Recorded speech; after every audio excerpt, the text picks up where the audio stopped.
Mm. Okay, I am in Salima now at Rifue.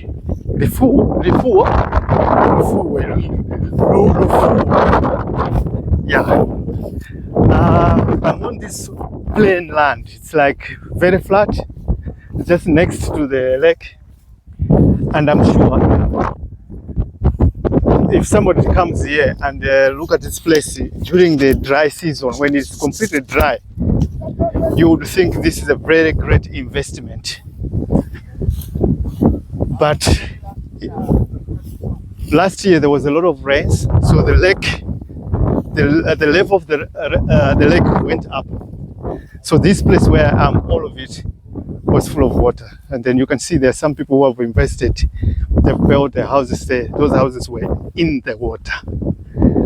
So it has turned out to be a very risky investment. A lot of people bought the land here thinking that they've made an investment, but only to discover this year, last year, that investment was very risky. So lots of water, beautiful land, but then there was a lot of water. You can see there's still water over here. So I came here just to see what really happened, so that I can share with you, and maybe a lot of people. Okay. Biko unianse ujamena unagadusa. Okay. Oh, if you look. Okay. So a lot of people have invested. A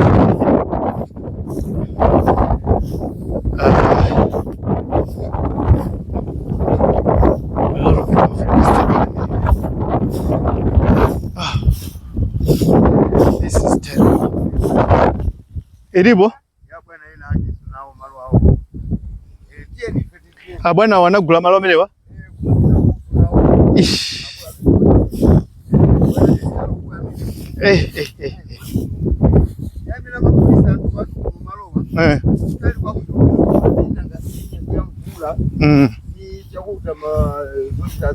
Yeah.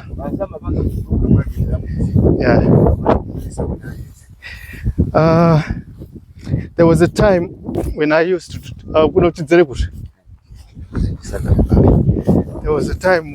to do business. In those days, I did a business with another white guy. His name was Ivan. So we used to transport people from Cape Town, Johannesburg to Malawi.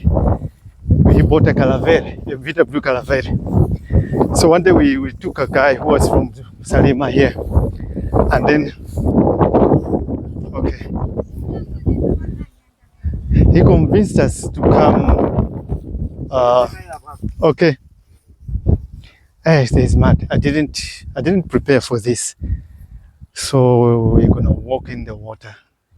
But you can see there's a lot of people who have built houses here. Look at this guy, he's walking in the water. So imagine.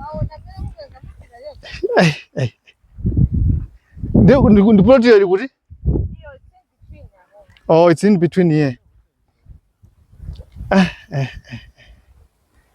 It's very, very, very sad. So let me continue. One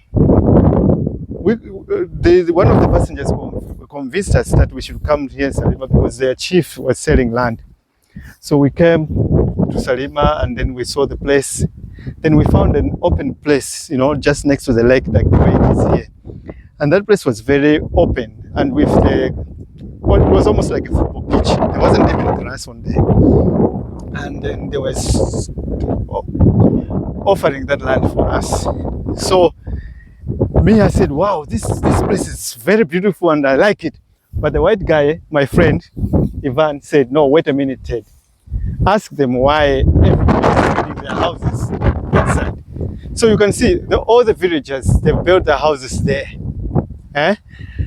None of the villagers has built a house here. Now, the people who come from the city, we don't question ourselves to say, why is there nobody from the village that has built a house here, but everybody else is building there? What we don't realize is that Ivan told me that there is usually what they call 50 or 30-year floods.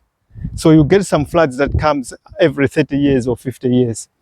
And this area,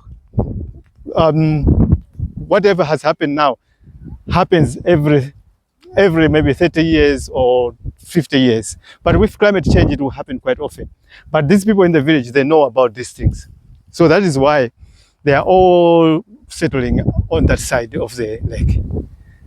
So everywhere you go here in Malawi and you want to buy land close to the lake, you must first understand why the people are not coming so close to the lake, are not building their houses so close to the lake. Why are they not building their houses close to the lake? There is a reason for that. Because it is actually passed from generation to generation, where the parents, they tell their children.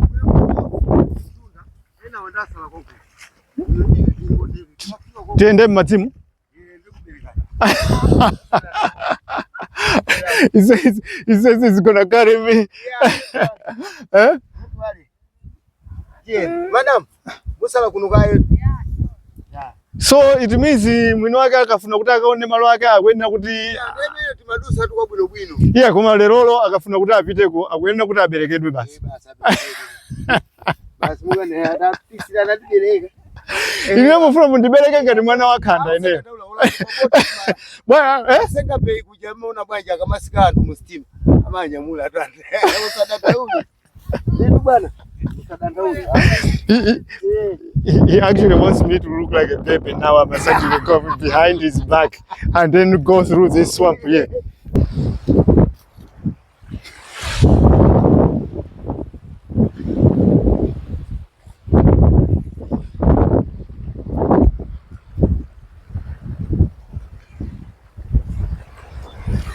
Good afternoon, fellow Malawians. I'm here at Lufuo in Salima. I am at the Lake Malawi. The diamond that God gave Malawi. This is our diamond, and it's something that we should be valuing it because it's so precious, so beautiful, and so tranquil. I'm here because in Lufuo, a lot of people did some investment. They bought this land over here. They built these houses, and all this land that I'm showing you here is all taken. Malawians bought it. But now today, the lake has claimed about 500 meters of this land. When we look this side, where you're seeing those reeds there, that's beyond that is a beach. So you can just imagine from there up to here, the lake has reclaimed this land. It's all flooded. Because of the rains of last year, the lake has flooded. So this is a sign that this area, this happens quite often. And most of the times when you want to buy land in Malawi, you must always ask why people stay very far from the lake. Like from here, all the villages are over there where you're seeing a lot of trees. That's where the Malawian villages are. Now, when you come to buy land like this, you must ask these people in their village, why don't you build your houses close to the lake? Why are you staying there? Those people who honest, they will tell you the reasons why. They will tell you that there is normally what they call 30-year floods. And these floods, they happen every 30 years. And you find that every 30 years, these areas will be flooded. Now, this history is passed from generation to generation. The parents will tell their children that don't build your houses beyond there because it normally gets flooded. But when they want to sell you, in many cases, they will never tell you about this history because they want to make some money. So you need to do your background checks and do some investigation before you decide that you want to come and buy land. So I'm here to do some content. I'll share with you what has happened here. Some people have built houses. I've been in some of the houses so that you can be able to see what has happened here in Lufuo. So keep on following you and let's do this.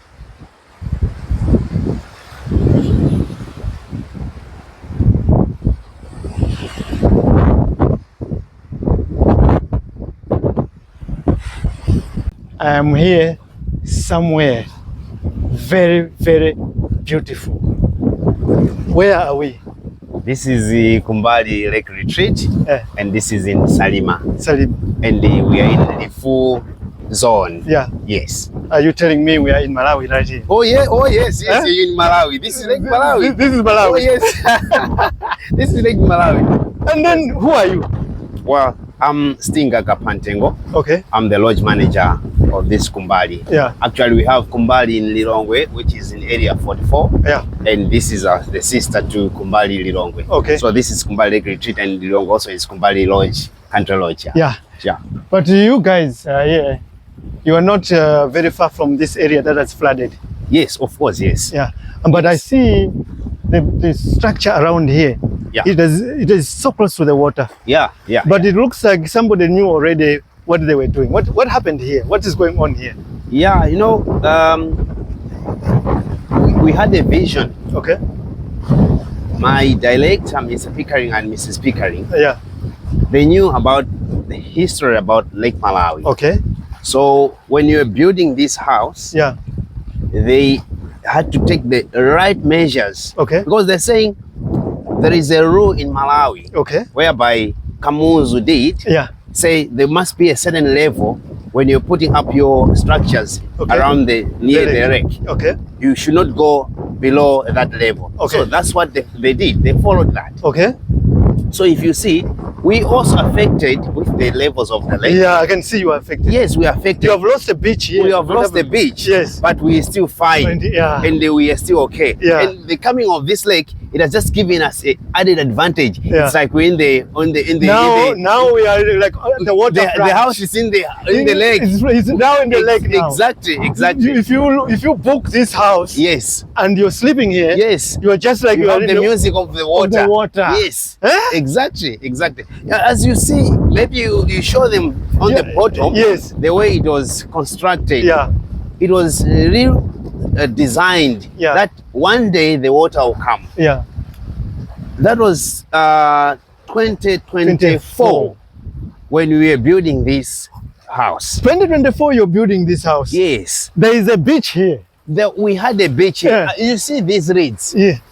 You see It's where all the these beach reeds? is. Yeah. We used to drive Yeah. to bring all this stuff building this house. You were driving here. Yes. There was a road here. We could connect driving all the way to the other side of this mountain. We call it Lifu. Yes. So we were driving to drop all this stuff here. But they had a vision. Yeah. They knew that one day water will come. They knew that this area we are enjoying the drive is going to disappear it one will day. disappear.